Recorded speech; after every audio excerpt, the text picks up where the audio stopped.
Kay Congressman Kimbo, galing po ako sa Kamara. Hindi ko po kinakailangan si SAS para sabihin na mas matindi ang extraordinary expenses. Kasi sa katunayan po, lahat ng tinatanggap nating pera dyan sa Kamara, wala na pong liquidation. Hindi lang po extraordinary expenses. Magpakatotoo kayo dyan. Nung ako po ay kongresista, 2 taon naman ako nakaupo dyan, wala pong liquidation ang mga budget na natatanggap ng mga kongresista. Pinipirmahan lang natin ng certification. Mas matindi pa po ang proseso at ang patakaran dyan sa Kamara. Naging kongresista po ako, pinirmahan ko yung mga certification na yan. Nung bago ako, sa totoo lang po, ang dami nag-a-apply, yung mga dating staff na mga nawala ng kongresista. At ang palagi nilang sinasabi, kailangan nyo kami sa liquidation dahil mahirap ang liquidation. Mula po nung 17th Congress, tinanggal na po yung liquidation. Certification na lang.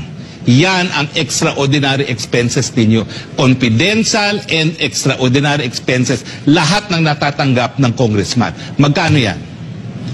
Nung panahon ko po, kasama ang sweldo, 700,000 a month. O, kasama na lahat yan. Supplies, travel, pero actually, may mga itemized lang yan. Ang katotohanan yan, binibigay ang bumbuo cash. Pipirmahan mo lang ang certification na ginastos mo yan. Wala nang kinakailangan pa. Wala nang liquidation. Nagulat ako kasi nga, nung nandun ako bago, nung mga unang araw ko, awawan namin nagsasabit ng resume, ang palagi nilang sinasabi, sanay kami mag-liquidate. Tinanggal na po lahat yun mula nung 17th Congress. Lahat po ngayon, confidential fund, lahat yan, miscellaneous expenses sa Kamara. Magpakatotoo kayo dyan dahil ako'y galing dyan, pwede ba? O gusto niyo, isiwalat ko pa kung saan galing ang mga ibang kita ng congressman. Eh ako naman, di ako nakinabang dyan dahil miskin nakakuha ako ng budget, ninanakaw naman ng mga district congressman, kontrolado ang district engineer. Pero hindi naman sige, gusto nyo, mag-episode tayo, special episode with Blackboard, kung saan nyo kinukuha ang mga kita ninyo. Kung bakit nagpapakamatay kayo maging chairman ng commission ng Committee on Appropriations. Sige, siwalat natin kung magkano ang proyekto ng mga speaker at magkano ang mga kinikita nyo sa kada piso na ginagastos para sa infra. Gusto nyo? Personal knowledge yan. Hindi ako gaya ni SAS na nagtatanong. Karanasan ko. Nakita ko personal. Itigil ang kasinungalingan. Ang katotohanan, tinatarget nyo si BP Sara dahil siya'y banta sa 2028. No other way of explaining it.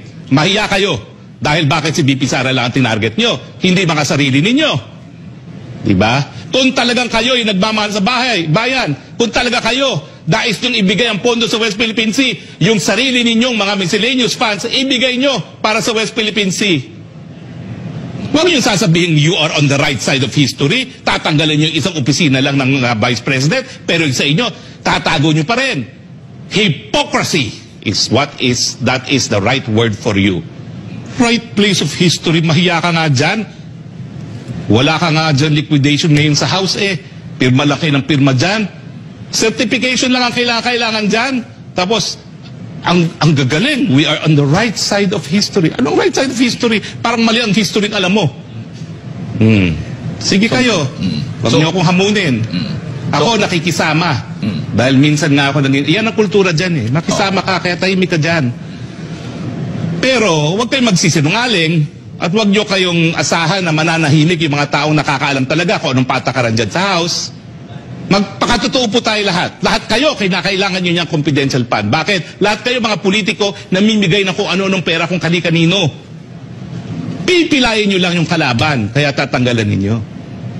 Pero at least si BP Sara, wala pong aligasyon yan na magarbong buhay. Ang bahay niya sa Maynila, inupahan. Wala namang aligasyon na meron siya mga magarbong bahay. Wala man lang nagsasabi na kinukurakot niya. Kayo, gusto niyo ba, mga congressman? Siwalat natin lahat.